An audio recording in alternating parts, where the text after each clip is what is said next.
prescription for a healthier you.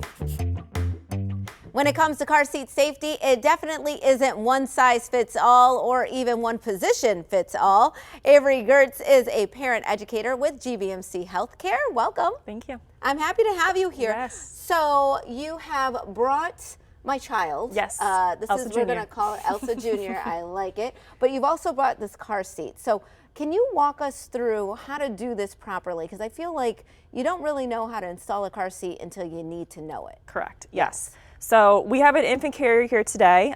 This is the carrier portion of it with little Elsa Jr. harnessed in there. Very cute. And then we have our base here. I'm going to walk you guys going through and placing the base into the back seat of the vehicle. Just overall going through the latch installation, making sure it's ready to go. Perfect. And then we'll go ahead and clip the carrier in at the very end and get a nice little snug fit. And we'll Wonderful. be good. All right, let's start with the base then. How do we do this? So we're going to go ahead, take this into the back seat of the vehicle here. Okay. And we're gonna let Elsa Jr. just hang out for a little bit. She's a good kid. She's very quiet. She's well behaved. So whenever you are doing this installation, first and foremost, you want to make sure that you are having your car parked on a level ground. Okay. This is overall going to ensure that we have the proper recline angle, leveling, all that good stuff. Yes. Okay. Perfect. So as I said, this is the base. This base is where the carrier is going to clip into. This guy gets installed within the vehicle. It stays there, so you have the luxury of taking it in and out. Super easy. Wonderful. Okay? So we're going to go through the latch installation for our car seat base today. Okay. The latch installation, which you can see down here at the bottom, there's these little kind of symbols that indicate where the latch goes. Yes. If you take your finger and just kind of drag down into the crease of your seat on each side, you have that little metal bar. Yes. Okay.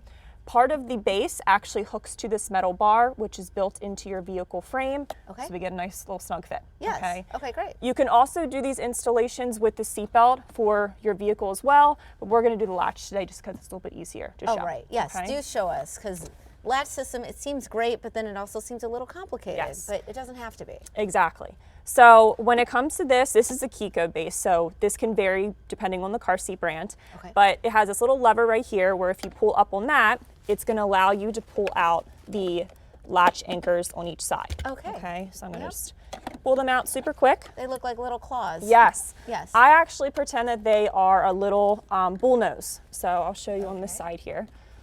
This guy, I always say it's kind of curled down like this. Yes. That's the angle that you want to push it in when you hook it to that bar. We never want to be hooked up like that. We want our nice Always little bull down. nose. Yes. Okay. Yep.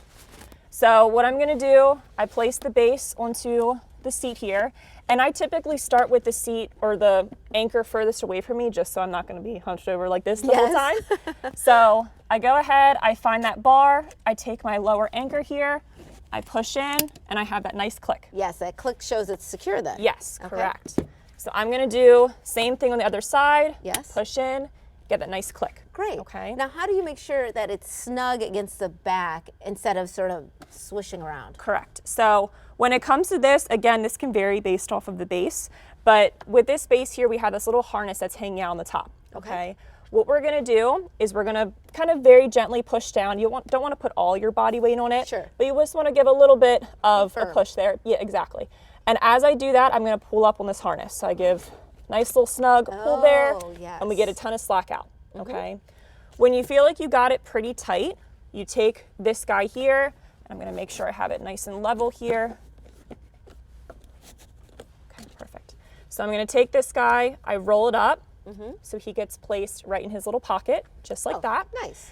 And what you like to make sure before you take the carrier and place it in, two things. One, that it's nice and snug, and two, that it's nice and level. Okay.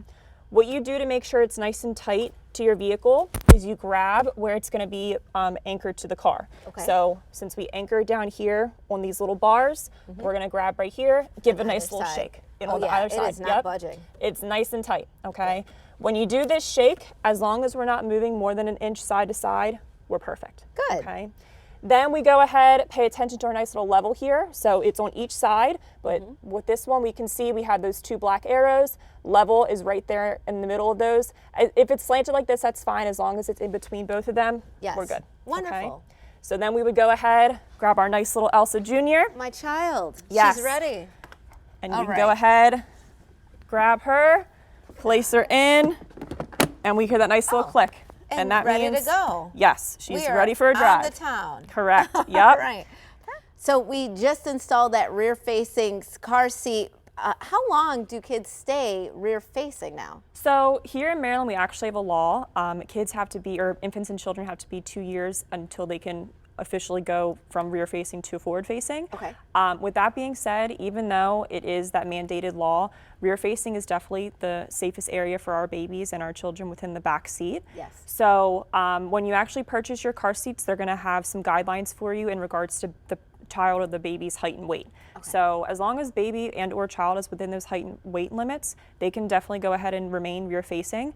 Okay. So it just depends on baby, child, and again, whenever the parent overall feels comfortable to make that transition. So, but for this one, 2 years is the minimum in our state. Correct. But if we as parents feel like, okay, my child isn't cramped back there, we can keep the baby facing. Yes, Okay. yeah. Facing As long rear. as height and weight, that's the most important thing that we go ahead and look at. So at GBMC, I do the installs, so you can very much so go to gbmc.org/parent-ed. Perfect. That'll get you our lovely little appointment with me. Yeah. But we also have Maryland Department of Health. They have a program called Kids in Safety Seats. They also have other techs like myself as well who do car seat events, installs, so another great way we can. That is really Yes. helpful because this is one of those things, it's a skill you don't have until you absolutely need it. Yes. And then when you Yes. need it, you really need it. Yes. Avery Gertz, thank you so much for being with us. Thank you. We hope you enjoyed this prescription for a healthier you presented by GBMC Healthcare. To get more doses of GBMC RX, click the box in the corner and tap this circle to subscribe and learn more about becoming a healthier you.